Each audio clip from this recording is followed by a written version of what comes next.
Assalamualaikum warahmatullahi wabarakatuh.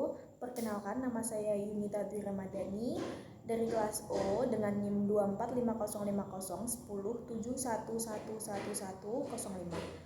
Dalam kesempatan ini saya akan memaparkan hasil studi kasus dengan tema limbah peternakan ayam di Desa Rejosari, Kecamatan Bantur, Kabupaten Malang. Studi ini membahas berbagai aspek seperti macam-macam lembaga yang terlibat, dimensi kekuasaan, kebijakan yang diterapkan, kendala yang dihadapi, serta unsur perubahan dan dampaknya terhadap perubahan sosial. Berdasarkan case study yang saya pilih, terdapat beberapa jenis lembaga. Yang pertama, terdapat lembaga swadaya masyarakat yang berfungsi dalam peran pengendalian sosial yang mendorong masyarakat untuk mematuhi norma lingkungan dan melakukan advokasi terhadap pengelolaan limbah yang baik, yang memiliki ciri-ciri umum. Yang pertama, independen, yang kedua nirlaba, yang ketiga sebagai advokasi dan edukasi.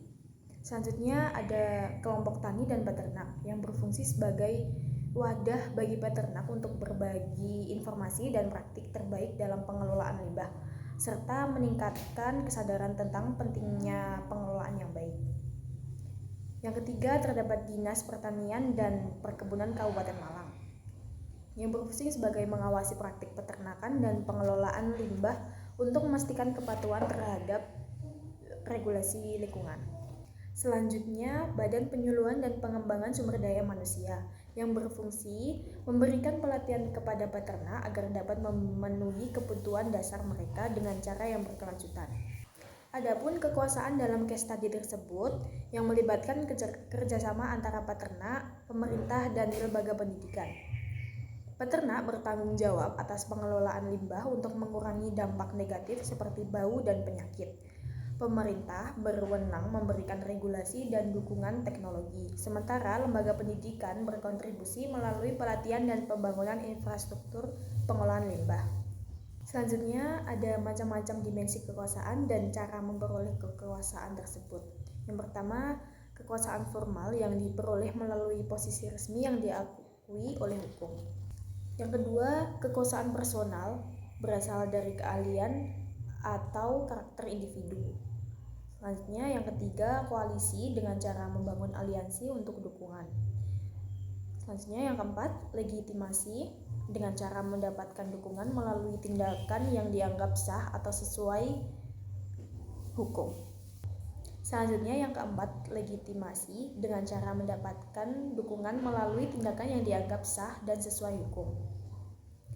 Selanjutnya, terdapat saluran kekuasaan yang ada dalam case study, yaitu politik, komunikasi massa, dan tradisional dan ideologi.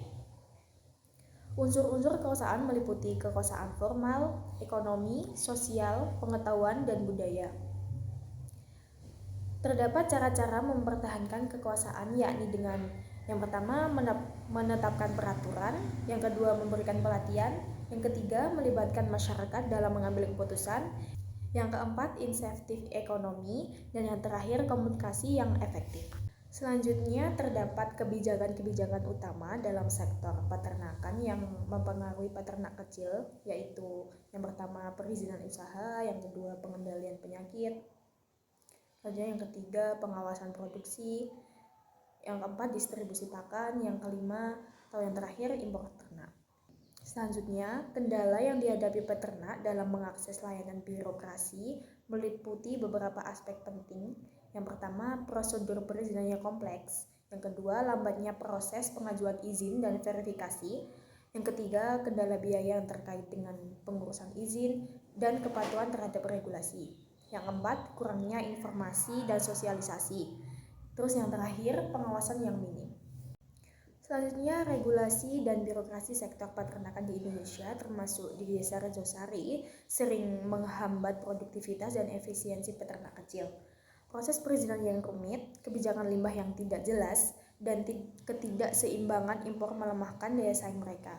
Reformasi kebijakan yang lebih responsif diperlukan untuk mendukung keberlanjutan peternak kecil, khususnya terkait pengolahan limbah. Selanjutnya, instansi pemerintah seperti Dinas Peternakan berperan penting dalam mendukung peternak di Desa Rejosari, namun masih menghadapi kendala dalam kecepatan layanan. sosialisasi, dan dukungan finansial.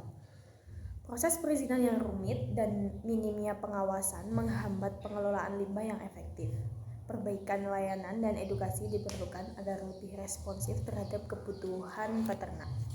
Adapun beberapa unsur perubahan atau dampak yang terjadi dalam kasus tersebut. Yang pertama, dampak lingkungan yang menyebabkan bau dan gas berbahaya, pencemaran sungai, dan pengurangan kesuburan tanah.